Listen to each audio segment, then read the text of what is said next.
평안하셨습니까? 오늘도 이 좋은 일기 가운데 또 행복한 안식일, 또 주님의 하나님께서 주신 귀한 말씀으로 은혜 받고 또 기쁨과 쉼을 누리는 안식일 되시기 바랍니다. 오늘도 계속해서 우리가 보던 말씀을 보겠습니다. 오늘은 야곱의 5계시 중 세 번째 계시, 세 번째 시간을 함께 갖겠습니다. 창세기 32장입니다. 오늘 몇 번 봤으니까 32장, 오늘은 핵심적인 몇 구절만 보겠습니다. 32장 26절로 30절입니다. 그 사람이 가로되 날이 세려하니 나로 가게 하라. 야곱이 가로되 당신이 내게 축복하지 아니하면 가게 하지 아니하겠나이다. 그 사람이 그에게 이르되 내 이름이 무엇이냐? 그가 가로되 야곱이니이다.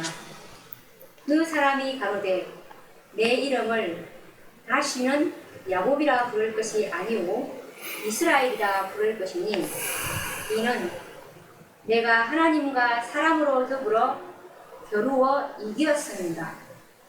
야곱이 청하여 가로되 당신의 이름을 구하소서.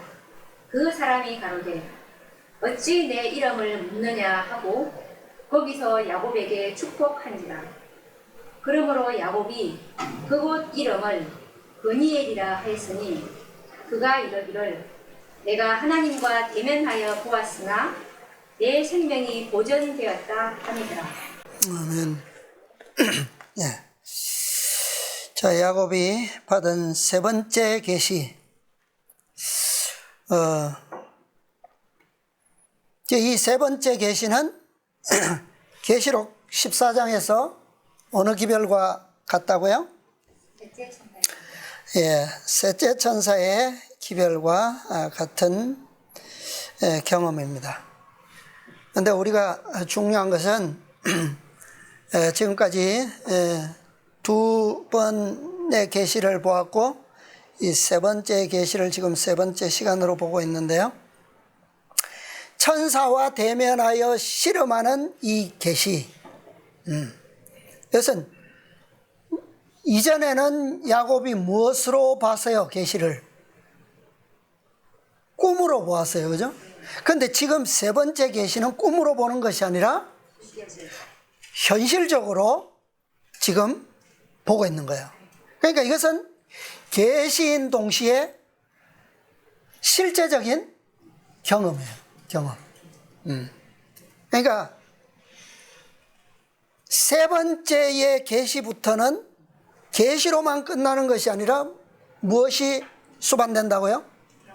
실제적인 경험이 수반되는 기별이라는 거예요. 그런데 이 경험이 어디에서 이루어집니까? 강을 건너기 전에 야복에서 이루어지지만 계시록 14장에서는 어디에서 이루어집니까? 이 기별이 지성소에서 이루어져요. 그죠? 그러면 이 야곱의 이 세 번째 계시가 지성소 안에서의 이루어지는 경험이라고 하는 증거는 뭐죠? 지금까지 몇 가지 증거를 보았죠. 자, 첫 번째, 천사가 야곱에게 뭐라고 물었습니까? 내 이름이 무엇이냐? 라고 물었어요. 자, 이것은 어떤 사업을 가리킨다고요? 지성소 안에서 이루어지는 조사 심판을 상징하고 있죠. 심판은 어디에서 이루어집니까? 법정에서 이루어지죠. 법정. 그 법정 안에는 뭐예요? 법이 있고, 그 다음에 그 법이 있다는 것은 다시 말하면 그곳에 누가 있다는 겁니까? 그 법을 제정하신 하나님께서 계신다는 거죠. 그 다음에 그곳에서 심판, 재판이 이루어진다라고 하는 것은 그곳에 누구도 있다는 거예요.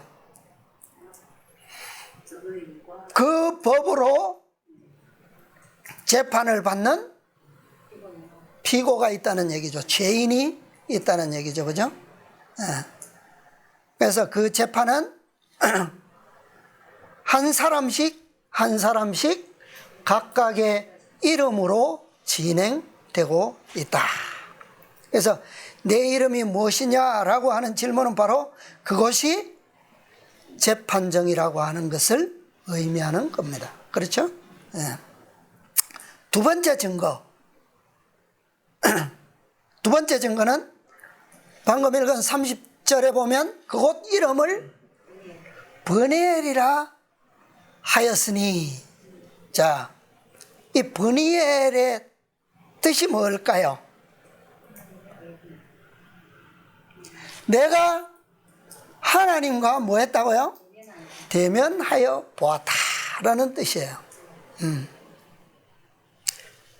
이 브니엘은 이 두 단어가 합쳐진 단어인데요. 이 페누엘이라고 하는 얼굴, 피님, 파님, 얼굴이라고 하는 단어와 그 다음에 엘은 잘 아시죠? 하나님. 이 합쳐진 단어예요. 다시 말하면 둘을 합치면 뭐예요? 하나님의 얼굴이 되는 거죠. 그죠? 그래서 이 모든 법정에서의 재판은 가장 중요한 자리가 어느 자리일까요? 판사 자리예요. 그죠? 판사가 없으면 재판 자체의 의미가 없어요. 판사 자리가 제일 중요한 자리고, 그 다음에는요, 그 다음에는 죄인이 있죠. 당연히 죄인이 있어야 됩니다. 그 다음에는요, 변호사가 있기 전에 검사, 공소를 제기하는 검사가 있어야 돼요. 그죠? 검사, 그 검사는 누굽니까? 지성소에서. 물론 사단일 수도 있지만,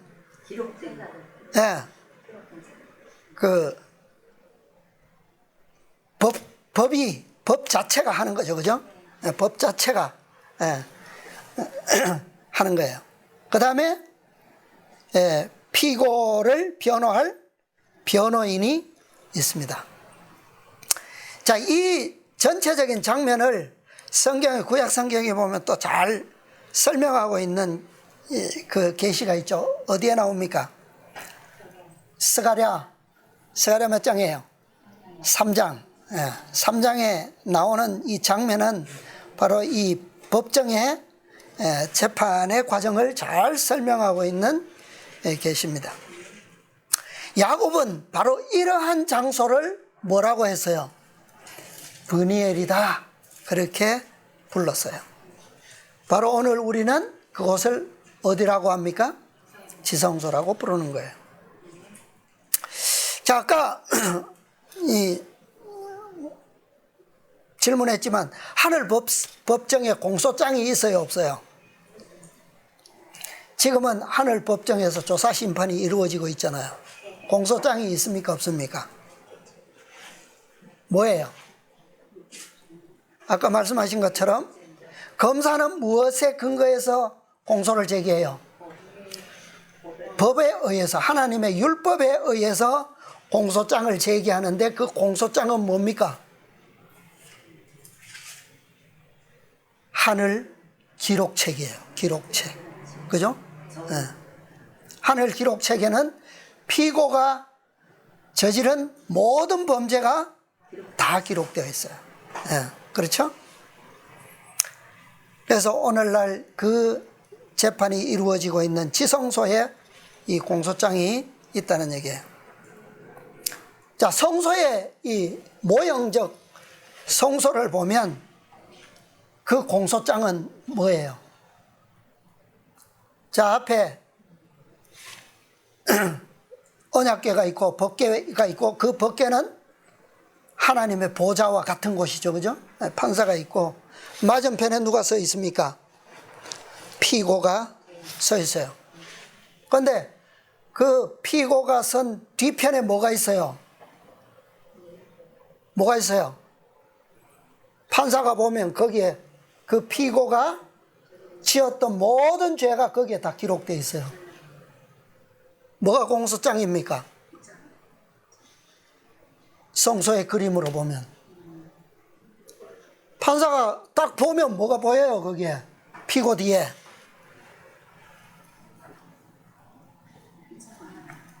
네? 생각이 안 나요? 휘장이에요. 휘장. 휘장에 피고의 모든 죄가 낱낱이 기록되어 있습니다. 그렇죠? 예. 자, 우리 지난 시간에도 읽어드렸는데 다시 한번 읽어드릴게요. 각시대의 대장투 481, 82페이지.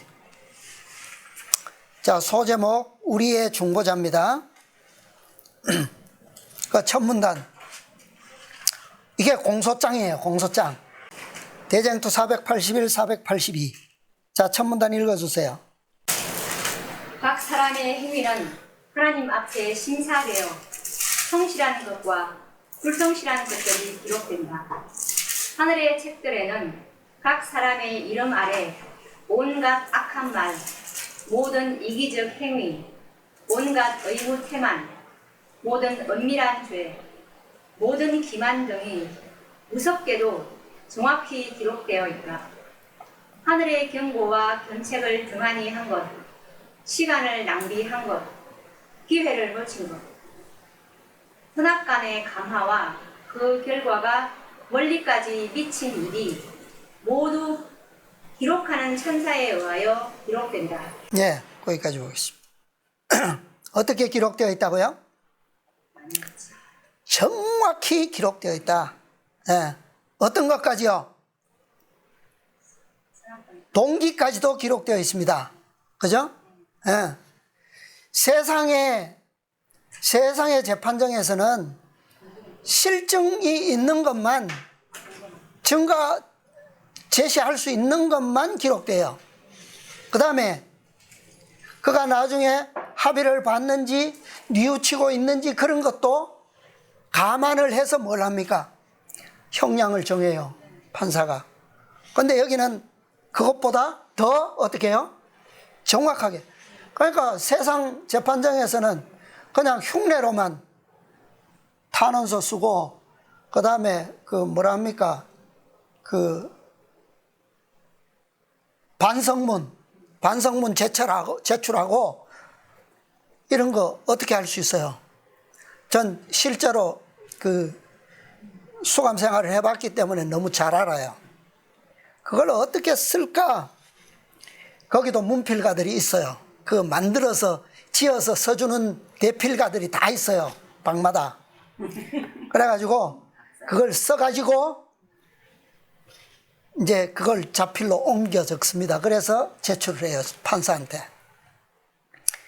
근데 그게 중요한 내용이죠. 사실은. 그거에 의해서 형량이 뭐 몇 년, 몇십 년까지도 좌우가 돼요. 그런 것 때문에. 예. 그러니까 실제적으로 저지른 것은 일인데 이 사람이 그 일에 대해서 얼마나 반성하고 있고 얼마나 뉘우치고 있고 얼마나 피해자들과 합의를 받느냐, 이게 진실이냐 아니냐에 따라서 판사는 마음대로 그것을 왔다 갔다 할 수 있단 말이에요. 그런데 하늘재판정에서는 그게 가능합니까? 우리는 가짜로 할 수 있는 게 아무것도 없어요. 이미 우리가 그것을 생각하고 실행하기도 전에 하늘은 그것을 정확하게 기록합니다. 네. 그러니까 여기에 보면 무섭게도 정확히 기록되어 있다. 이게 정확한 거예요. 네. 우리는 이거 이상 더 정확히 표현할 방법이 없어요. 이곳이 어떤 곳이라고요? 야곱이 이름 뭐라고 붙였다고요? 브니엘. 오늘 우리에게는 지성소라는 말이에요. 예. 자, 그 다음에 또 하나의 증거가 있는데 야곱이 이 브니엘이라고 이름 붙였던 천사와 실험했던 장소, 이곳이 실제 이름은 뭐예요? 야복이에요. 야복. 야보크인데 히브리어는 야보크. 이 야보크는 바카크라고 하는 말에서 유래했다고 그럽니다. 이 바카크의 뜻이 뭐냐 하면 비워짐, 비움, 비우다. 자, 지난 시간에 제가 언급했죠? 이 야복이라고 하는 장소는 뭐 하는 곳이라고요? 자아를 완전히 비우는 경험의 장소다. 실제로 야곱은 그곳에서 강을 자신은 건너기 전에 어떻게 합니까? 가족도 다 보내고 소유도 다 보내고 이제 남은 것은 홀로 남았어요. 홀로 남았다라고 하는 것은 뭐예요? 자만 남았다는 거예요. 자만.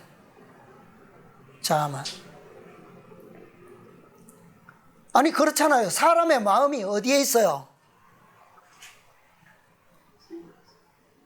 하나님께서 예수님께서 비유를 하실 때 너희 재물을 어디에 쌓아두라? 하늘에 쌓아두라. 왜? 마음이 거기 있기 때문에. 그죠? 근데 야곱은 다 보냈는데, 소유도 다 보냈는데 홀로 남았어요. 근데 다 보낸 줄 알았는데 실제로는 뭐가 나타납니까? 거기에 자아가 나타난 거예요. 그렇지만 자아마저도 완전히 비우지 않고서는 이 야복을 건널 수가 없어요. 건너서도 안 됩니다. 왜? 이 경험이 없으면 강 건너가면 원수를 만나면 어떻게 될 수밖에 없어요? 살아남지를 못합니다. 살아남을 수가 없어요. 그가 그 강을 건너서 원수를 만났지만 살 수 있었던 것은 뭐 때문이에요? 야복이라고 하는 곳에서 하나님의 얼굴을 대하여 뭐요? 승리하고 무엇을 받았기 때문입니까? 새 이름을, 승리의 이름을 받았기 때문이에요. 그렇기 때문에 강을 건너가도 원수와 대면해도 환난을 만나도 7 재앙들을 만나도 안전하게 통과할 수 있게 되는 거예요. 우리는 이 야복강에서 이 야곱이 천사와 실험하는 그것이 야곱의 환난의 전부라고 우리는 생각할 수가 있어요. 왜? 거기에 그렇게 이름이 붙여져 있기 때문에. 그죠? 근데 실제로는 거기서 시작된 싸움은 어디까지 가야 됩니까? 실제적으로 원수를 만나는 것까지 가야 돼요. 그죠? 예. 우리의 야곱의 환난은 어디에서 끝납니까? 실제적인 야곱의 환난 7재앙이 끝나야지만 끝나는 거예요. 예. 자, 그래서 이 야곱의 환난이 시작되는 곳, 그곳은 무엇으로부터 시작한다고요? 셋째 천사의 기별로부터 시작된다. 그것이 출발이에요. 이 세 번째 계시를 받은 이 장소는 엄청나게 중요한 장소고 엄청난 중요한 경험이에요. 왜냐하면 여기서부터 실제로 우리의 구원은 확정되기 시작하기 때문입니다. 그 이전에는 그냥 일방적으로 계시를 받았을 뿐이에요. 일방적으로. 그런데 이 세 번째 계시부터는 그냥 일방적으로 받아서 되는 게 아니에요. 이 계시는. 실제로 실제적인 경험으로 상방간에 이루어지는 계시예요. 이것은 성취예요. 경험이 없이는 셋째 천사의 기별, 지식만으로 받는 계시는 아무런 의미가 없어요. 왜? 거기에는 능력이 없기 때문에. 아무 힘이 없어요. 하나님의 능력을 가졌다라고 하는 것, 하나님의 힘을 내가 받았다, 축복으로 나누어 받았다라고 하는 증거는 뭐예요? 새 이름을 받았다는 거예요. 새 이름. 이스라엘.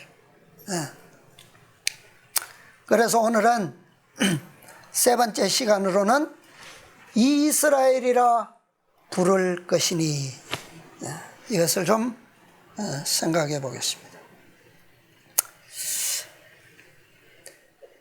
내 이름이 무엇이냐? 가로되 야곱이니이다. 그 사람이 가로되 내 이름을 다시는 야곱이라 부를 것이 아니요 이스라엘이라 부를 것이니, 그렇게 약속을 주셨습니다. 자, 이스라엘의 뜻이 뭐라고요? 여기 보면 하나님과 사람으로 더불어 겨루어 이기었음이니라. 이 이스라엘도 두 단어가 합쳐진 단어예요. 자, 첫 번째 엘. 이 하나님의 백성들은 이 엘이 빠져서는 아무것도 되지 않아요. 엘은 기본입니다. 그 다음에 또 한 단어, 언젠가 한번 말씀드린 것 같던데요. 뭐죠? 사라로 구성되어 있어요. 엘과 사라. 뭐 엘은 설명하지 않아도 되겠죠? 하나님이라고 하는 그 뜻 안에는 강한 자, 힘, 마이티 다 들어있어. 하나님께 속한 모든 속성을 포함하는 것이 엘이에요. 그 다음에 두 번째 단어 사라는 이 사라이, 이 이름으로서 사라, 과거에 사레와 사라에 대해서 설명드렸죠. 그런데 또 다른 뜻이 뭐냐면 여기에 성경대로 보면 28절에 하나님과 사람으로 더불어 뭐 했다고요? 겨루어라고 하는 단어가 사라입니다. 사라이. 다투다, 싸우다, 겨루다, 힘을 가지다, 능력을 가지다, 그런 의미가 바로 사라예요. 사라. 그러니까 아브라함의 아내 사라, 새 이름, 사라의 새 이름 사라와 철자가 똑같아요. 발음도 똑같습니다. 사라.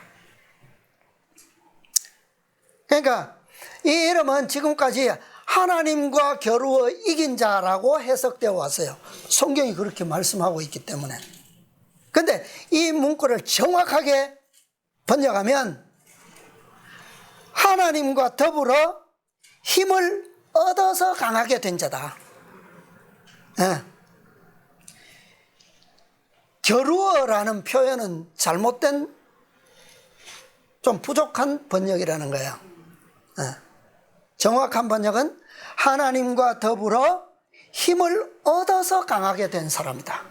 그게 이스라엘이에요.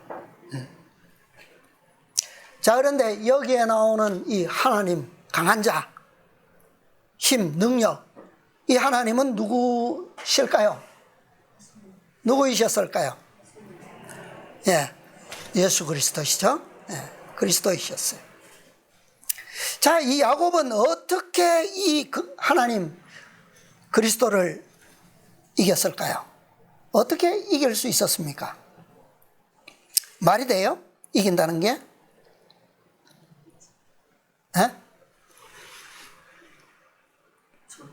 표현을 바꾼다면 하나님을 야곱처럼 이기는 방법이 있어요. 그러니까 이긴다라고 하는 것은 우리는 피조물로서 도무지 그분처럼 될 수가 없어요. 그런데 그분과 같이 되었다면 그게 뭐예요? 이긴 거예요. 그죠? 왜? 우리의 불가능한 현실을 뭐한 것이에요, 이게? 초월한 거죠. 그죠? 그러면 그분이 그분의 위치에서 완전한 것처럼 우리는 우리의 위치에서 완전해야 한다. 그게 완전인데, 그렇게 되었다면 우리는 그분을 뭐한 것과 같습니까? 이긴 것과 같다는 말이에요. 이것은 그렇게 야곱이 그게 가능했던 것은 그분을 뭐 했기 때문에, 알게 되었기 때문에 이렇게 된 거예요. 자, 우리가 하나님께서 그분의 위치에서 완전하신 것처럼 우리는 우리의 위치에서 완전하게 되어야 된다. 이 말에는 뭐가 포함되어 있어요? 기본적으로 우리가 그분을 아는 것과 그분대로 아는 것과 우리는 우리를 있는 그대로 아는 것이 포함되어 있어요. 그죠? 알아야지만 뭔가 희망이 생기고 소망이 생기고 바람도 생기는 거 아니에요? 모르는데 그렇게 되고자 한다는 것은 어불성설이죠. 말이 안 되는 거예요. 자, 그런데 야곱은 어떻게 그분을 알 수 있었을까요? 어떻게? 뭐함으로? 그가 그분을 알게 된 것은 이기기 위해서 결사적으로 뭐 했습니까? 싸웠어요. 그죠? 결사적으로 싸웠어요. 근데 필사적으로 싸우다 보니까 그분을 어떻게 알게 됐어요? 아, 이분은 내가 싸워서 실험해서 이길 수 있는 분이 아니구나. 그분의 힘과 능력을 알게 된 거예요. 어떤 분이신지를 알게 된 거예요. 그런데 그렇게 알게 되기까지는 그가 뭐 했다고요? 필사적으로 싸웠다는 얘기예요. 누가 누구를 상대를 알기 위해서는 이렇게 결사적으로 싸워보지 않고 대적해보지 않고 알 수 있을까요? 알 수가 없어요. 아, 저 사람은 내 적수가 아니야. 나는 이길 수 없는 강한 사람이야. 그냥 그렇게 알고 싸워보지 않으면 진짜 그 사람이 가지고 있는 힘의 정도를 알 수 있어요? 없어요? 몰라요. 그렇게 생각하고 있었는데 막상 싸워보니까 어때? 별거 아니야. 왜? 내가 이겼으니까. 그거 아는 게 아니라는 거예요. 그죠? 그렇게 아는 것은. 그러니까 어떻게 해요? 필사적으로 싸워봐야지만 안다. 네. 우리가 하나님의 율법을 지키기 위해서 이런 결사적인 노력과 필사적인 투쟁으로 해보지 않고서는 그분의 율법이 얼마나 거룩한지, 얼마나 의로운지, 얼마나 선한 것인지 알 수가 없어요. 그러니까 그렇게 율법을 지키려고 사도 바울처럼 바리새인들처럼 해보니까 뭐예요? 그게 왜 우리의 힘으로 불가능한지를 아는 거예요. 대충 해보다가 이거 안 되겠네. 이런 사람은 절대 자신을 내려놓을 수가 없어요. 자아를 결코 내려놓지 않습니다. 그런 사람은. 네. 자신을 내려놓는 것이 아니라 무엇을 먼저 내려놓을까요? 이런 사람은 대충 해보다가 안 되는 사람. 자아를 내려놓는 게 아니라 율법을 먼저 포기합니다. 먼저 내려놔요. 그죠? 예. 이건 결코 내가 함부로, 나는 결코 되는 게 아니야. 그러다가 진짜로 뭐 하게 되는 거예요? 바람이 샥 불어오면, 시련이 오면, 핍박이 오면 바로 두 손 들어버려요.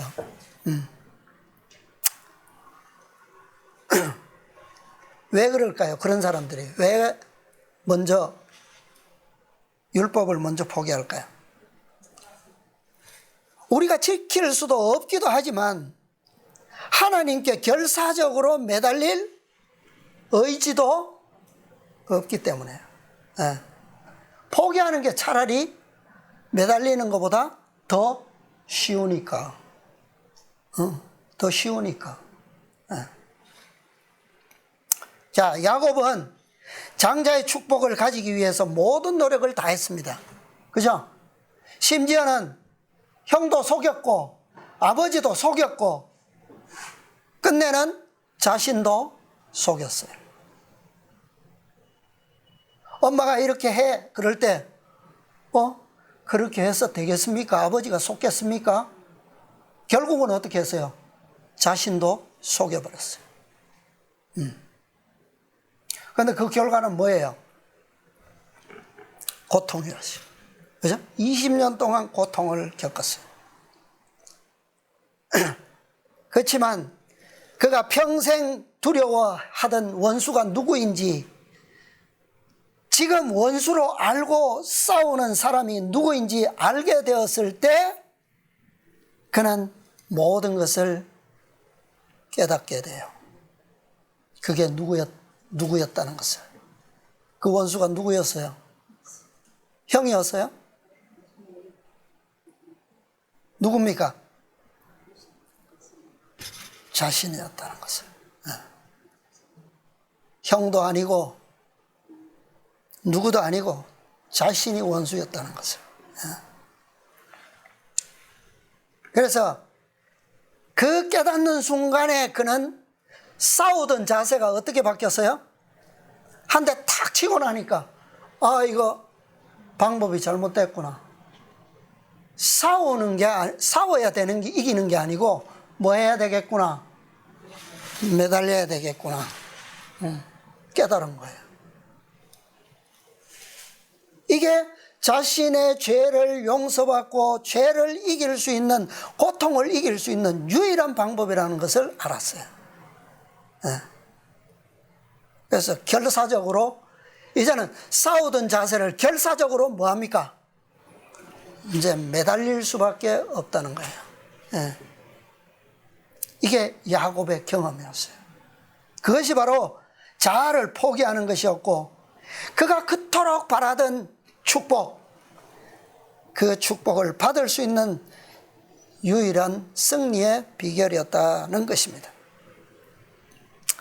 자신의 죄를 용서받지 못한 채 누리는 장자의 축복이, 그게 축복일까요? 그죠?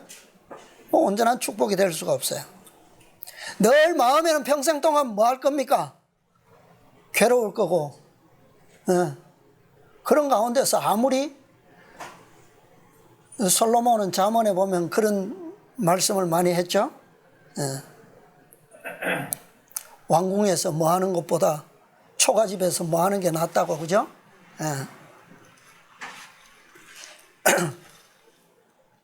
그래서 야곱이 이 경험을 겪고 승리의 이름을 탁 받았을 때, 축복을 받았을 때, 이제 강을 건너서 형을 만나러 갑니다. 지금까지 자신의 원수라고 생각했던 그 형을 만났을 때 어떻게 했어요? 다 내려놓고 형 앞에서 몸을 7번 땅에 굽혔어요. 아니, 다 내려놨는데 뭐 몸 굽히는 게 문제일까요? 그죠? 만약에 이 경험이 없었다면 형 앞에서 그렇게 할 수 있었을까요? 7번 엎드렸다는 의미가 뭘까요? 왜? 아니, 예의적인 차원에서 형에게 인사하면 한 번만 하면 되지. 뭐 하려고 7번이나. 하나님께 경배하듯이 했어요. 형을 뭐라고 불렀습니까? 주여 그랬어요. 주여. 하나님을 보는 것과 같사오며 그랬어요. 그것은 그가 완전히 뭐 했다는 겁니까? 굴복했다는 거예요. 완전히 굴복했다는 거예요. 원수는 나 자신이었지 형이 아니었다는 말이에요. 자, 그래서 사도 바울은 말합니다. 로마서 7장 6절로 12절. 이제는 우리가 얽매였던 것에 대하여 죽었으므로 율법에서 벗어났으니 7절. 그런즉 우리가 무슨 말하리요? 율법이 죄냐? 그럴 수 없느니라. 율법으로 말미암지 않고는 내가 죄를 알지 못하였으니 곧 율법이 탐내지 말라 하지 아니하였다면 내가 탐심을 알지 못하였으리라. 그러나 죄가 기회를 타서 계명으로 말미암아 내 속에서 각양 탐심을 이루었나니 이는 법이 없으면 죄가 죽은 것이므라. 전에 법을 깨닫지 못할 때에는 내가 살았더니 계명이 이름에 죄는 살아나고 나는 죽었도다. 생명에 이르게 할 그 계명이 내게 대하여 도리어 사망에 이르게 하는 것이 되었도다. 죄가 기회를 타서 계명으로 말미암아 나를 속이고 그것으로 나를 죽였는지라. 이로 보건대 율법도 거룩하며 계명도 거룩하며 의로우며 선하도다. 예. 거룩하지 못하고 의롭지 못하고 선하지 못한 나를 죽인 원수는 뭐라고요? 누구라고요? 나 자신이었다. 그죠? 죄가 기회를 타서 계명으로 말미암아 내 속에서 각양 양심을 탐심을 이루었나니 11절에도 죄가 기회를 타서 계명으로 말미암아 나를 속이고 그것으로 나를 죽였는지라. 자, 형이 가지고 있는 장자권이 무슨 죄예요? 그게 죄입니까? 그죠? 하나님께서 주신 그건 법이에요, 법. 그죠? 근데 왜 형을 속이고 아버지를 속이고 왜 자신이 그 고통을 수십 년 동안 겪었습니까? 뭐 때문에? 그 원인은 뭐예요? 이미 하나님께서는 둘째가 첫째를 섬기리라 이미 오래전에 뭐 하셨는데? 다 예언하셨는데 그까짓 거 장자권 그거 속여서 안 받아도 그는 그것보다 더 큰 축복이 이미 예언되어 있었는데 왜 굳이 그럴 필요가 있냐는 거예요. 순전히 100% 자신이 그렇게 된 것은 누구 때문이다? 자기 자신의 마음 때문인 거예요. 죄된 마음, 자아, 그죠? 그러니까 그것을 깨닫고 나니까 야곱이 뭐라 그래요? 오라 나는 공고한 사람이로다. 이 사망의 몸에서 누가 나를 건져내라. 그러면서 잡은 거예요. 그러니까 야곱은 천사와 실험하면서 이 탁 한 대 맞는 순간에 이것을 깨달은 거예요. 그래서 사도 바울은 7장에서 자아를 완전히 굽히고 나니까 그 다음에 8장에서 뭐가 나와요? 승리가 나타나는 거예요. 8장 1절 2절. 그러므로 이제 그리스도 예수 안에 있는 자에게는 결코 정죄함이 없나니 이는 그리스도 예수 안에 있는 생명의 성령의 법이 죄와 사망의 법에서 너를 해방하였습니다. 네, 법이 바뀌었어요. 법이. 뭐뭐 하지 마라. 뭐뭐 하지 마라. 우상숭배하지 마라. 하나님의 이름 망령되 일 걷지 말아라. 살인하지 말라. 간음하지 말라. 도적질하지 말라. 탐내지 말라. 거짓 증거하지 말라. 하지 말라 말라 해서 어떻게 바뀌었어요? 새 계명을 주노니 서로 뭐하라? 사랑하라. 하지 말라 해서 사랑하라로 법이 바뀐 거예요. 왜요? 누가 어떻게 그렇게 만드셨죠? 3절 4절 율법이 육신으로 말미암아 연약하여 할 수 없는 그것을 하나님은 하시나니 곧 죄를 인하여 자기 아들을 죄 있는 육신의 모양으로 보내어 육신의 죄를 정하사 육신을 좇지 않고 그 영을 쫓아 행하는 우리에게 율법의 요구를 이루어지게 하려 하심이니라. 아멘. 그것이 바로 몇째 천사의 기별이라고요? 셋째 천사의 기별이고, 이 기별은 그냥 계시가 아니라 뭐다? 실제적인 경험이라는 거예요. 이게 신앙이라는 거죠. 네. 자, 로마서 7장과 8장을 한 문단으로 정리한 우리가 잘 아는 말씀이 있죠. 어디에 나옵니까? 어디에 나와요? 지금 읽은 로마서 8장 1절로 4절의 말씀, 그 앞에 나온 7장까지 합쳐서 딱 한 문단으로 만들어 놓은 말씀 있잖아요. 어디에 나와요? 시대소망 762페이지. 네. 그런지 안 그런지 다시 한번 봅시다. 소망 762페이지. 지금까지 사도 바울이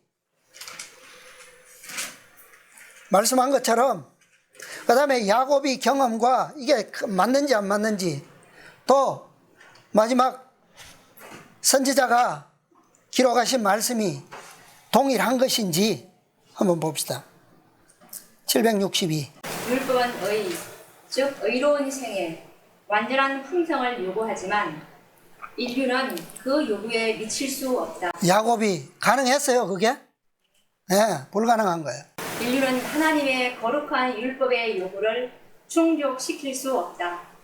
그러나 그리스도께서는 인간으로서 지상에 오셔서 거룩한 생애를 사시고 완전한 품성을 개발하셨다.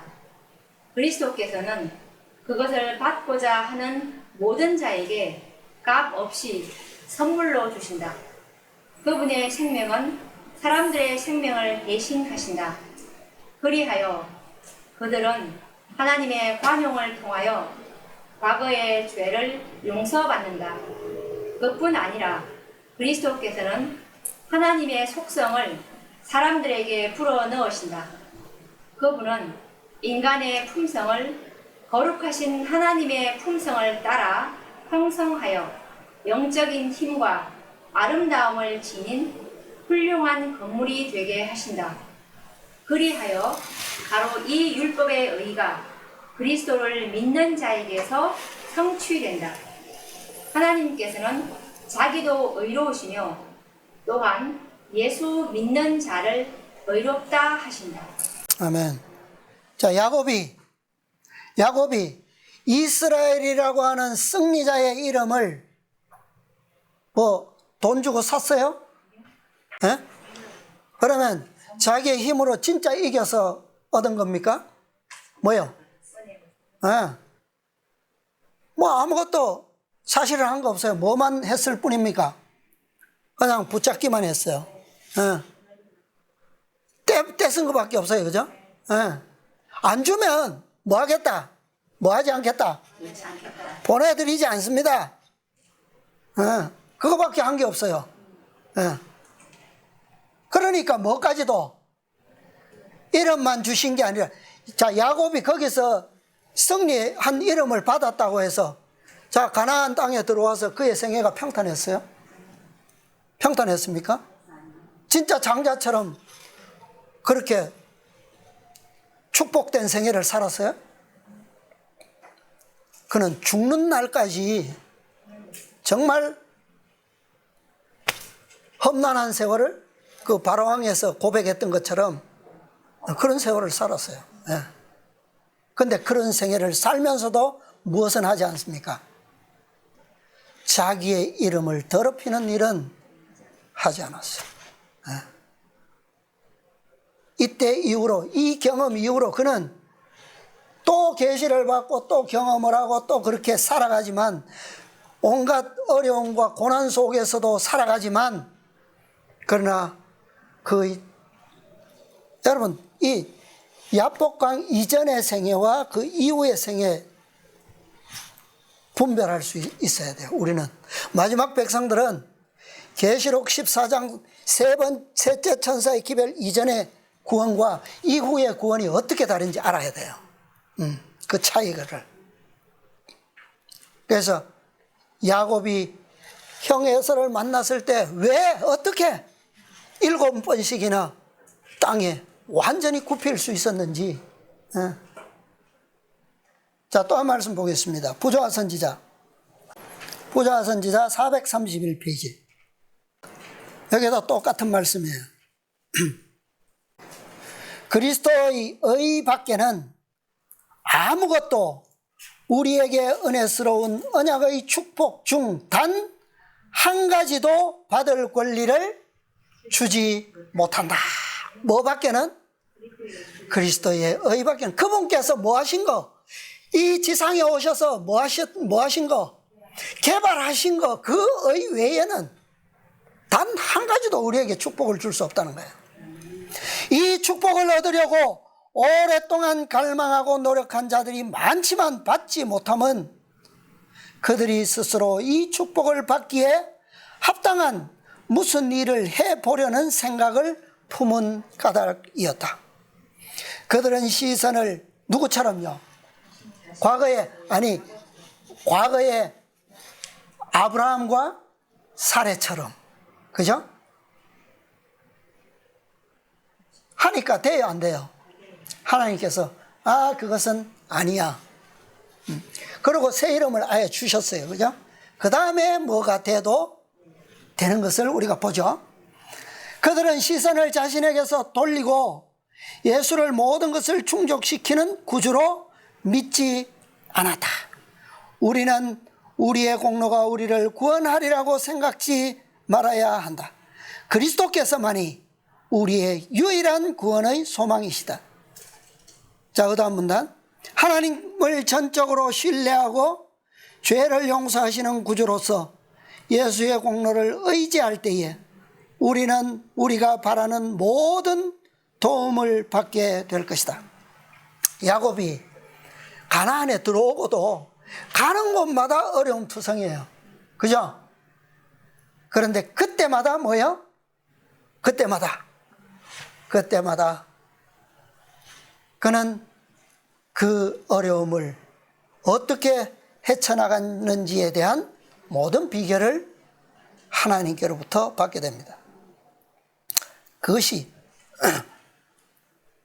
이 축복의 증거예요. 이것이 우리에게 핍박과 환난과 고난이 없는 것이 축복의 증거가 아니고, 그런 것이 올지라도 닥칠지라도 뭐 할 수 있는 피할 길을 열어주시는 것이 우리에게 주어진 축복의 증거라는 거예요. 아무도 마치 자기 자신을 구원할 능력을 가진 것처럼 자기 자신을 바라보지 말라. 예수께서는 우리가 이 일을 하기에 무력하기 때문에 우리를 위하여 죽으셨다.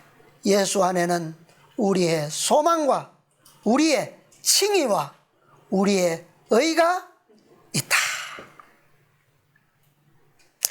자, 예수 안에는 우리의 소망과 우리의 칭의와 우리의 의가 있다. 이 말씀은 부조화 선지자 38장 제목이 에돔을 돌아서예요. 그런데 우리가 이 광야의 경험과 오늘날 마지막 시대의 교회의 경험, 계시록 14장과 18장의 경험을 통해서 보면 이 에돔을 돌아서 장은 계시록 어느 기별에 해당합니까? 18장 기별에 해당하는 거예요. 그죠? 18장 중에서도 마지막 기별이에요. 마지막 기별. 그죠? 근데 여기는 뭐라고 그랬어요? 네, 우리의 소망과 우리의 칭의와 우리의 의가 있다. 이게 무엇을 의미하는 겁니까? 우리의 구원은 처음부터 마지막 끝까지 뭐요? 전적으로 그리스도의 의를 뭐함으로? 믿는 믿음으로 이루어진다는 거예요. 네. 죄에 대한 회개와 자복, 용서, 그리고 의를 얻는 것, 완전케 되는 것까지 다 누가 이루신 거예요? 그리스도께서 이루시고 그것을 우리에게 무엇으로? 선물로 주심을 우리는 뭐함으로? 믿음으로 되는 거라는 말이에요. 믿음으로. 다른 점이 있다면 있겠죠. 그죠? 조금이라도 있다면 그것은 아까 얘기한 것처럼 첫째와 둘째 천사의 기별은 일방적으로 주신 구원의 의. 그것은 그냥 듣고 깨달음으로 되는 거예요. 듣고 깨달음으로. 그죠? 근데 셋째 천사의 기별부터는 듣고 깨닫는 것만으로는 말씀에 뭐라고 합니까? 우리가 지식으로 아는 것만으로는 부족하다. 그죠? 무엇을 통해서 이루어져야 된다고요? 실제적인 경험을 통해서 알고 믿는 믿음이 되어야 된다는 거예요. 네. 이 기별들의 진리를 야곱의 생애의 계시와 경험을 통해서 우리에게 가르쳐주고 계시는 겁니다. 자, 한 말씀 더 소개해드리고 정리합니다. 교회정원 6권 같은 말씀이에요. 교회정원 6권 51, 52페이지입니다. 우리는 하나님께 가까이 가야 한다. 우리는 그분과 함께 일하는 동력자가 되어야 한다. 그리하지 않으면 연약함과 실수가 우리가 하는 일마다 나타나게 될 것이다. 그러나 만일 하나님의 사업이 우리의 손에만 맡겨지면 우리는 많이 기대할 것이 없다. 그러나 자아가 그리스도 안에 감추이면 우리의 모든 일이 하나님 안에서 이루어질 것이다. 모든 발걸음마다 하나님을 믿자. 우리가 우리의 연약함을 깨달을 때에 믿음 없는 자가 되지 말고 믿는 자가 되자. 우리가 하나님의 말씀을 그대로 의지한다면 우리는 그분의 구원을 보게 될 것이다. 죽어가는 영혼을 구원하고자 우리가 제시하는 복음은 바로 우리의 영혼을 구원하는 복음이 되어야 한다. 우리는 하나님의 말씀을 받아야 한다. 우리는 말씀을 먹어야 한다. 말씀대로 살아야 한다. 이것이 하나님의 아들의 살과 피이다. 우리는 그분의 쌀을 먹고 그분의 피를 마셔야 한다. 이것은 그분의 영적 속성을 믿음으로 받는 것이다. 야곱은 이 속성을 가나안으로 들어오는 그 길목에서 야복에서 믿음으로 얻었어요. 네. 그러므로 그는 그렇게 되지 않았을 때는 어떻게 된다고요? 우리가 하나님과 동역자가 되지 않으면 우리의 연약함과 실수는 언제마다 일어난다고요? 가는 곳마다 하는 것마다 나타난다 그랬어요. 그러나 우리의 자아가 하나님 안에 감추어지게 되면 야곱처럼 어떻게 해요? 그런 일이 있어도 어떻게 해요? 그분의 구원을 보게 될 것이다 그랬어요. 모든 일이 하나님 안에서 이루어진다 그랬어요. 뭐 할 때? 그 믿음이 야복강에서만 믿음으로 얻는 것이 아니라 언제마다? 가는 곳마다, 발걸음마다 믿으면 모든 어려움의 현장마다, 일마다 하나님 안에서 이루어진다 그랬어요. 우리가 뭐 할 때에 하나님의 말씀을 받기만 하는 것이 아니라 뭐 할 때에 먹고 그렇게 살 때에, 그죠? 이것이 그리스도의 살과 피를 먹고 마시는 것이다 그랬어요. 이것이 하나님께서 우리 안에 무엇을, 어떤 속성을요? 그분의 속성을 불어넣어 주시는 것이다 그랬어요.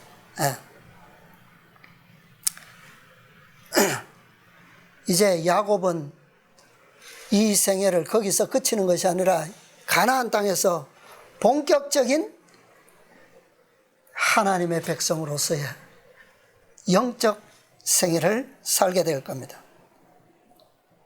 아까 말씀드린 것처럼 야곱의 생애가 바단 아람에서 살 때의 삶과 야복강 경험 이후에 가나안에서 살 때의 삶을 비교해서 우리는 이해해야 합니다.